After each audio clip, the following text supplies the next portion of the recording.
बिस्मिल्लाहिर्रहमानिर्रहीम। अस्सलाम वालेकुम। प्यारे दोस्तों, अक्सर हम लोग सुनते हैं कि फलां शख्स को वहाँ पर बहुत सारा ख़जाना मिला है या किसी को ज़मीन में दबा हुआ ख़जाना मिला। लेकिन आज हम आपको एक ऐसे शख्स के बारे में बताने वाले हैं जिसे इतना ख़जाना मिल गया जिसे सुनकर आप भी हैरान रह जाएंगे। तो दोस्तों, वीडियो में आगे बढ़ने से पहले अगर आपने इस वीडियो को लाइक नहीं किया है तो इसे लाइक करें। अगर आपने अभी तक हमारे यूट्यूब चैनल को सब्सक्राइब नहीं किया है तो चैनल को सब्सक्राइब करके बेल आइकन ज़रूर दबा दें। तो चलिए दोस्तों, शुरू करते हैं। दोस्तों, पुराने वक्त की बात है कि एक आदमी था जिसके 3 बेटे थे। जब बेटे जवान हो गए तो बाप बूढ़ा हो गया। जब बाप बूढ़ा हो गया तो एक दिन सख्त बीमार हो गया और बीमारी भी ऐसी थी कि ठीक होने का नाम ही नहीं ले रही थी। बाप ने सोचा कि अपनी जिंदगी में ही अपने बेटों के दरमियान अपने कमाई का बंटवारा कर जाऊं। ये सोचकर उसने अपने बेटों को अपने पास बुलाया और खांसते हुए कहने लगा, बेटा, जो कुछ अल्लाह ने मुझे नवाजा था, जो भी मेरी जायदाद है, वो तुम तीनों भाई बराबर बराबर बंटवारा कर लो। ये सोचकर उसने अपने बेटों को अपने पास बुलाया। लेकिन दोस्तों, जो छोटा बेटा था, उनके दिल में दौलत की कोई लालच नहीं थी, बल्कि वो बहुत फर्माबरदार और नेक और वालिदैन से मोहब्बत करने वाला था। उसके दिल में अपने बाप की बहुत मोहब्बत थी। जबकि जो बड़े भाई थे, जब उन्होंने सुना कि बाप ने जायदाद की बात की है तो वो फौरन कहने लगा, अब्बा जान, आपने बिल्कुल ठीक फैसला किया है, फौरन ये काम कर दो। वक्त का कुछ भी पता नहीं है। अभी आप हमारे दरमियान मौजूद हैं, कल हो सकता है आप हमारे दरमियान मौजूद ना हो। लेकिन अब्बा जान, आपकी जायदाद इतनी ज़्यादा नहीं है कि हम तीनों भाइयों में बंट सके। अगर आप हम दोनों बड़े भाइयों को सारी जायदाद दे देते हैं तो हम अपने छोटे भाई का ख्याल रखेंगे। छोटा भाई चाहता तो ऐतराज़ करता, लड़ाई झगड़ा करता कि बाबा की दौलत पर मेरा भी हिस्सा है। लेकिन ये बात सुनकर वो कहने लगा, आप लोग ठीक कहते हैं, आप दोनों अब्बा जान की जायदाद रख लो, दौलत रख लो, लेकिन मेरी दौलत तो मेरा बाप है जो इस वक्त बूढ़ा है। मुझे इनकी खिदमत करनी है, मुझे इनकी जिंदगी चाहिए। उसके बाद उन दोनों बड़े भाइयों ने पूरी जायदाद अपने नाम कर ली और बराबर बराबर बांट ली और वो घर पर चले गए। बूढ़ा बाप प्यार और मोहब्बत से अपने छोटे बेटे को देखने लगा और कहने लगा कि बेटा, तूने ऐसा क्यों किया? तू भी कुछ हिस्सा रख लेता, तू भी कुछ पैसे ले लेता, तुझे भी तो ज़रूरत है। छोटा बेटा कहने लगा कि मैं आपकी खिदमत करना चाहता हूँ, मुझे अल्लाह पाक इसका इनाम देगा। और सच में उसने अपने बाप की इतनी खिदमत की कि बीमार बाप फिर से तंदुरुस्त हो गया, ठीक हो गया। और वो अपने बेटे को हरदम उठते बैठते दुआएं देता था कि बेटा मेहनत मजदूरी करता है, अपना और अपने बाप का पेट पालता है। कई साल गुजरने के बाद जब उसके वालिद जिंदा थे तो उसे एक ख्वाब आया। ख्वाब में कोई नूरानी चेहरे वाले उसे नजर आए। वो उनका चेहरा साफ तो नहीं देख सका, लेकिन वो बुजुर्ग कह रहे थे कि एक जगह एक अशरफी रखी है और उस पेड़ के नीचे है, अशरफी को तुम ले लो, तुम्हारी जिंदगी बदल जाएगी। तो ये बेटा कहने लगा, क्या उस अशरफी में बरकत है? तो उन्होंने कहा, नहीं, बरकत नहीं है।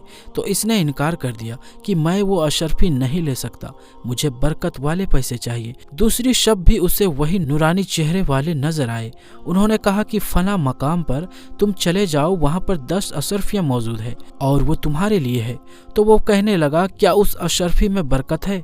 तो उन्होंने कहा, नहीं, उनमें बरकत नहीं है। तो उसने इनकार कर दिया कि नहीं, वो 10 अशरफियाँ नहीं लूंगा। अब तीसरी शब भी उसको ख्वाब आया तो वो नूरानी चेहरे वाली शख्सियत खड़ी हुई थी। तो उन्होंने कहा कि बेटा, फला जगह पर एक अशरफी मौजूद है, लेकिन उसमें तेरे लिए बरकत है। तो ये बेटा बहुत ज्यादा खुश हो गया। उसने कहा, हाँ, अब मैं ये अशरफी लूंगा, क्योंकि अब ये एक ही सही लेकिन इसमें बरकत है। अब उसने उठकर ये ख्वाब अपने वालिद साहब को सुनाया। वालिद साहब कहने लगे, हाँ बेटा, ये ख्वाब मुझे सच लग रहा है। उन बुजुर्ग हस्ती ने जो तुम्हें जगह बताई है, तुम वहाँ जाकर वो अशरफी देखो, तुम्हें जरूर मिलेगा। वो बेटा उस जगह पर पहुँच गया और जब उसने जमीन को खोद कर देखा तो वहाँ पर वाकई में एक अशरफी मौजूद थी। अब वालिद साहब की हिदायत पर वो बाजार चला गया। वहाँ से उसने एक मछली खरीदी। मछली लेकर जब घर आया तो जैसे ही उसने मछली का पेट चाक किया तो उसमें 2 लाल निकले। जिनकी कीमत हीरे से भी ज्यादा होती है, वो लाल मछली के पेट में मौजूद थे। जब वालिद ने देखा तो कहने लगे, वाह सुभान अल्लाह, बेटा तुझे अल्लाह ने तेरी खिदमत का क्या खूबसूरत इनाम दिया है। तो बेटे ने कहा, बेशक बाबा, आपने बिल्कुल हक बात कही है। तो वो कहने लगे, जाओ बेटा, इसको बाजार में किसी बहुत बड़े सुनार के पास बेच कर आओ और सही से कीमत लेना। बेटा तो वो कीमती लाल सुनार के पास ले गया।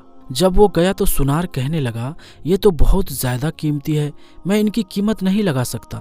तुम वक्त के हाकिम के पास यानी कि बादशाह के पास चले जाओ, वही तुम्हें इसकी सही सही कीमत देंगे। जब वो बादशाह के पास पहुंचा तो वो बादशाह ने वो कीमती लाल देखे तो फौरन खरीद लिए और उसको 60,000 दिनार दिए और कहा कि ले जाओ, अपनी जिंदगी जियो। दोस्तों, उस जमाने में 60,000 दिनार बहुत होते थे और दिनार जो होता है वो सोने का होता है। पैसे लेकर खुशी खुशी वो अपने बाप के पास आ गया। अब जब रात में वो सोने के लिए लेटा तो उसको वही नूरानी चेहरे वाले बुजुर्ग नजर आए। बहुत खुश हो रहे थे।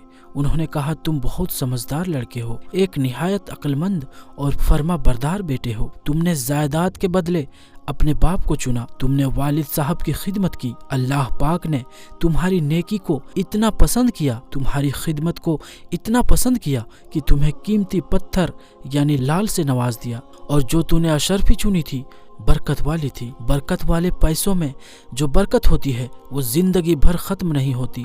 तुमने अक्लमंदी दिखाकर अपने लिए जिस चीज को चुना, अल्लाह ताला ने तुम्हें देख लो कितना नवाजा। ये तो सिर्फ दुनिया में तुम्हारे बाप की खिदमत करने पर तुम्हें इनाम मिला है और आखिरत में इससे ज्यादा इनाम तुम्हारे लिए रखा गया है।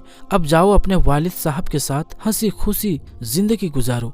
फिर सुबह उठकर उसने अपने बाप को ख्वाब सुनाया तो बाप ने कहा, बेशक बेटा, मेरी दुआएं तुम्हारे साथ है। तुमने इस बूढ़े बाप की जो खिदमत की है, अल्लाह पाक ने तुम्हें इन दुआओं की वजह से, तुम्हारी खिदमत की वजह से जो नवाजा है, इंशाअल्लाह देखना तुम्हारे पैसों में हमेशा बरकत बनी रहेगी। और फिर इस तरह उसने अपना कारोबार शुरू कर दिया। अपने वालिद साहब की खिदमत उस वक्त भी वो करता रहा। दूसरे नौकर चाकर कभी उनकी खिदमत के लिए आगे ना बढ़ सके, क्योंकि वो खुद अपने हाथों से अपने बाबा को खाना खिलाता था, उनकी खिदमत किया करता था। दोस्तों, ये है वो अजीम बाप जो हरदम अपने बच्चों को दुआएं देते हैं। ये है वो तरबियत जो नजर आती है। औलाद की सूरत में अगर बेटा बाप की खिदमत करे तो बाप को चाहिए कि दिन रात उसको दुआएं दे। और औलाद एक बात याद रखे, अपने माँ बाप की खिदमत करे ताकि वो आपको दुआएं दे, क्योंकि माँ बाप की दुआओं से हमें बहुत कुछ मिल जाता है। और कभी भी वालिदैन का दिल ना दुखाएं। अल्लाह पाक हमें समझने और अमल करने की तौफीक अता फरमाए। आमीन, अल्लाहुम्मा आमीन। तो दोस्तों, देखा किस तरह से इस लड़के को अल्लाह ताला ने इतनी सारी दौलत से नवाजा। तो हमें भी चाहिए कि हम अपने माँ बाप की खिदमत करें और अपने माँ बाप से दुआएं लेते रहें, ताकि हमारी दुनिया भी कामयाब हो जाए और आखिरत भी कामयाब हो जाए। तो दोस्तों, ये वीडियो आपको कैसी लगी हमें कमेंट सेक्शन में ज़रूर बताएं। और अगर आपको अच्छी लगी हो तो वीडियो को ज़्यादा से ज़्यादा लाइक और शेयर करें। तो दोस्तों, फिर मुलाकात होगी एक और बेहतरीन और नई वीडियो के साथ। तब तक के लिए अस्सलाम वालेकुम, अल्लाह हाफिज़।